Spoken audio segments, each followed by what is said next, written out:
بسم اللہ الرحمن الرحیم۔ پچھلے بیان میں ہم نے تقریباً 15 چیزوں کا ذکر کیا تھا۔ اس بیان میں ہم انشاءاللہ 15 اور اشیاء کا جو رمضان مبارک سے پہلے ہمیں کرنی چاہیے تاکہ رمضان مبارک کی ہم کی تیاری کریں اور پہلے سے اس کے لیے کیا تیار بیٹھے۔ اس میں سے پہلا نمبر یہ کہ نوکر، خادم اور ملازم پر کاموں کا بوجھ ہلکا کرے۔ آپ کے ماتحت جتنے بھی لوگ ہیں نا، جتنے بھی لوگ کام کرتے ہیں، جو بھی ہے، چاہے گھر کا مزدور ہے یا آفس میں جو بھی ہے، سرکاری غلام ہے یا سرکاری افسر ہیں، جو بھی سرکاری غلام ہے، جو بھی ہے، جو آپ کے ماتحت ہے، میرے شاگرد بھی ہم اس پر بوجھ ہلکا کرتے ہیں۔ رمضان مبارک میں ہم سب کی منزل کو تھوڑا تھوڑا کر دیتے ہیں تاکہ ان پر کیا بوجھ ہلکا ہو سکے۔ مثال کے طور پر عصر کی چھٹی 1 گھنٹہ پہلے ہم دے دیتے ہیں تاکہ رمضان مبارک میں انسان ایسے تھکا ہوا ہوتا ہے نا، تو یہ بوجھ اپنے ہلکا کرنا ہے۔ نمبر 2، عمرے کی ترتیب بنائے۔ جس کے پاس پیسے ہوں، طاقت ہو، استطاعت ہو، تو کوشش کر کے رمضان مبارک میں عمرے کی ترتیب بنائے۔ جو لوگ مثال کے طور پر حفاظ ختم کرتے ہیں، ختم کرنے کے بعد آخری عشرے میں اس کی ترتیب بنا لیں، یا شروع میں جائے یا آخر میں ہو، لیکن آخری اس لیے بہتر ہے کہ وہاں پر کہ شب بیداری ہوتی ہے، قیام اللیل وہاں پر ہوتا ہے، تو یہ کیا اس میں ثواب کا موقع زیادہ انسان کو ملتا ہے۔ یا لوگ وہاں پر اعتکاف کی نیت بھی کرتے ہیں، مسجد نبوی صلی اللہ علیہ وسلم میں لوگ یا آخر عشرے میں جا کے وہاں پر اعتکاف کی نیت کر کے بیٹھ جاتے ہیں۔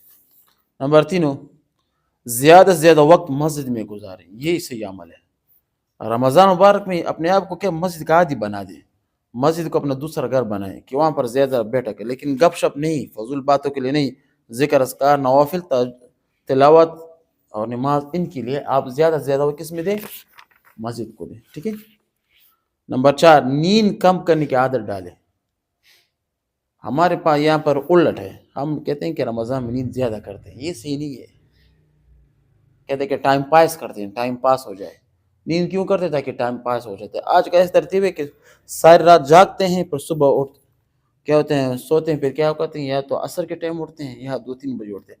یہ دیکھیں، یہ کتے کی ذات ہے نا، کتا کا جو وہ پوری رات جاگتا ہے، صبح کو سوتا ہے، تو تشبیہ کہاں سے آ رہی ہے؟ آپ کو آپ کے اندر کتے کی عادت آ رہی ہے۔ کتا پورا رات جاگتا ہے، پورا رات جاگتا ہے، جب صبح کا ٹائم ہوتا ہے وہ سو جاتا ہے۔ اور ویسے والا پاک نے کیا رات کو کیا آرام کے لیے بنایا، وَجَعَلْنَا اللَّيْلَ لِبَاسًا وَجَعَلْنَا النَّهَارَ مَعَاشًا۔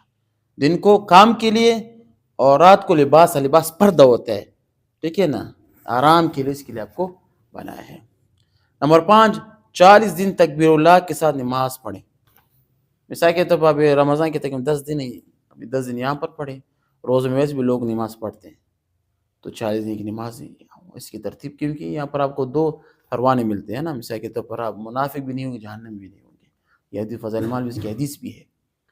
تو 40 نماز تکبیر اللہ سے پڑھنے کی کیا کرے، عادت بنا لے۔ نمبر 6، سگریٹ، پان، نسوار، ان سے اپنے آپ کو جان چھڑائیں۔ جو اس کے عادی ہے نا، وہ ہمت کرے، ہمت پر اللہ پاک فیصلے فرماتے ہیں۔ جو لوگ نسوار ڈالتے ہیں یا پان ڈالتے ہیں، مثال کے سگریٹ پیتے ہیں، تو کوشش کہ رمضان بعد اپنے آپ کو کنٹرول کرے، انشاءاللہ اس کی برکت سے ہو سکتا ہے آپ کی پوری زندگی سے یہ عادت نکل جائے۔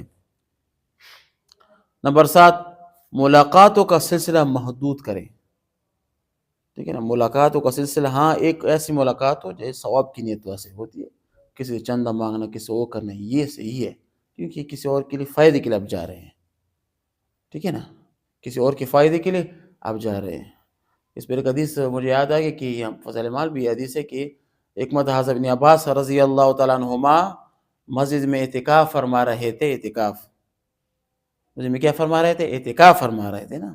تو اچانک ایک سائل آیا، کچھ حاجت پیش کی، تو اس کے ساتھ مسجد اعتکاف چھوڑ کر مسجد سے باہر چلے گئے۔ کسی نے کہا کہ آپ کو تو اعتکاف تھا، کہتے کہ مجھے پتہ ہے، لیکن وہ پھر اشارہ کیا نا، حدیث کا مفہوم ہے، اپنے حضور صلی اللہ علیہ وسلم کی قبر مبارک کی طرف اشارہ کس، ٹھیک ہے نا، اللہ کی قسم کی اس قبر والے نے مجھے بتایا کہ جو مثال کے طور پر کسی کی حاجت ذکر نکلتا ہے تو اللہ پاک اس کو اعتکاف سے 10 گنا زیادہ ثواب عطا فرماتے ہیں۔ اب کسی کے لیے کسی سے بات کرنا اللہ کے خاطر، تو یہ کتنا بڑا ثواب ہے۔ انسان چلتا ہے، لوگوں سے بات کرتا ہے، تو اس کے اللہ پاک اتنا ثواب لکھتے ہیں، خاص کر رمضان کے مہینے میں تو یہ اور بھی بڑا ثواب ہو گیا۔ لیکن فضول ملاقات، فضول بکواسات، اس سے اپنے آپ کو کیا کریں، پھر روکیں، ٹھیک ہے۔ نمبر 8، چھوٹی چھوٹی سر زبان یاد کر۔ جو حافظ نہیں ہے نا، حافظ قرآن نہیں ہے، جو مثال کے تو عام لوگ ہیں، تو وہ کہتے ہیں کہ رمضان میں 10 صورتیں ہو گئیں، کوشش کریں مثال کے طور پر اور بھی تقریباً 30 پارے کے 2-3 بڑی صورت یاد کریں۔ مثال کے طور پر تبارک الذی کی اگر یاد نہیں کر سکتے تو اس کی کیا درست کرنے کی کیا پریکٹس کریں۔ اس کی بھی بہترین عمل یہ ہے کہ سیروزے میں جائیں۔ سیروزہ کیا ہوتے ہیں، تبلیغ حضرات جو سیروزہ لگاتے ہیں اس میں کیا ہوتا ہے، اس کی ترتیب پر کرواتے ہیں۔ نمبر 9، بچوں کو روزے کی عادت ڈال، لیکن اس کا یہ نہیں کہ آپ پورے رمضان کے روزے رکھیں، جتنے وہ رکھ سکتا ہے اس کو ترغیب دے کہ رمضان مبارک کا روزہ یہاں پر فرض ہے۔ مثال کے تو پہلے رمضان اس کو 2 روزے رکھ کروائے، پھر اگلے رمضان 5، پھر اس طرح 10، 15، اس طرح پھر پورے ترتیب بنا لیں۔ نمبر 10، کم کہانی کی عادت ڈالیں۔ کم کہیں، کم کہانی کا بڑا فائدہ ہوتا ہے۔ ایک دو تراویح ہوتے ہیں، تراویح جو لوگ زیادہ کہتے ہیں پھر تراویح صحیح نہ پڑھ سکتے ہیں نہ سن سکتے ہیں۔ جو کھانا کم کھاتے ہیں، میرا عادت خود یہ ہے کہ میں یہ افطار کے ٹائم کھانا بہت کم کھاتا ہوں، کیونکہ تراویح ہوتے تو وہاں پر ایک بوجھ سب محسوس ہوتا ہے، پھر انسان تلاوت نہیں کر سکتا۔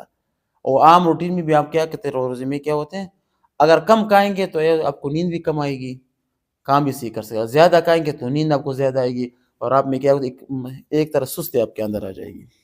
نمبر 11، اس رمضان کو گزشتہ رمضان سے کیا ممتاز کرے۔ ممتاز کا مطلب یہ کہ اس مثال کہ پچھلے رمضان میں 2 قرآن ختم کیے، اس رمضان میں 3 قرآن ختم کرے۔ پچھلے رمضان میں 1000 صدقے دے، اس رمضان میں 5000 صدقے دے۔ پچھلے رمضان میں آپ مثال کے تو روزانہ 10 نوافل پڑھتے، اس رمضان میں روزانہ 20 نوافل پڑھے۔ یہ ممتاز کرے اس کو، ٹھیک ہے۔ نمبر 12، ماہ شعبان کی تاریخ یاد رکھے، تاریخ یاد رکھیں، کیوں پھر آپ کو مثال کے طور پر عید کی تاریخ یاد رکھنے میں آسانی ہوگی، ٹھیک ہے۔ نمبر 13، مالی حقوق سے متعلق مسائل سیکھیں۔ مالی حقوق مثال کے طور پر جو مثال کے زکوٰۃ، اس میں ہوتے ہیں کہ زکوٰۃ دینے میں آپ کو آسانی ہوگی، صدقۃ الفطر دینے میں آپ کو آسانی ہوگی۔ جب یہ مسائل آپ کو زیادہ یاد ہوں گے تو آپ ان چیزوں کے دینے میں کیا آپ کو کیا مشکلات کا سبب، اکثر لوگ اسی ٹائم پوچھتے ہیں کہ فلاں صاحب یہ کیا ہوگا۔ پہلے سے سیکھو نا، پہلے سے کہ میرا گھر میں اتنے افراد ہیں، سرسایہ اتنا ہے تو میں تو دوں گا، پہلے سے تیار رکھیں۔ لوگ پھر آخر میں پوچھتے ہیں، تنگ کرتے بہت زیادہ کہ اس کا کیا ہوگا، اس کا کیا ہوگا۔ مثال کے طور پر دانت میں خون ایسے روزہ ٹوٹتے کہ نہیں، یہ مسئلہ پہلے اب سیکھا کریں۔ نمبر 14، رات جلدی سونے کی عادت ڈالیں، کیوں تہجد میں آپ کو اٹھنے کے لیے کیا ہوگی، آسانی ہوگی۔ نمبر 15، دعاؤں کا اہتمام کرے۔ حضور صلی اللہ علیہ وسلم کی دعا کیا تھی، اللہم بارک لنا فی رجب و شعبان وبلغنا رمضان، کما قال علیہ السلام۔ یہ کچھ 30 امور تھے، ان پر عمل کر کے انشاءاللہ جو بھی عمل کرے گا تو اس کے لیے جو رمضان کا کیا ہوگا، یہ برکتوں کا مہینہ اور جو اس میں وعدے کیے گئے تھے سب اس کو انشاءاللہ ضرور حاصل ہوں گی۔ وآخر دعوانا ان الحمدللہ رب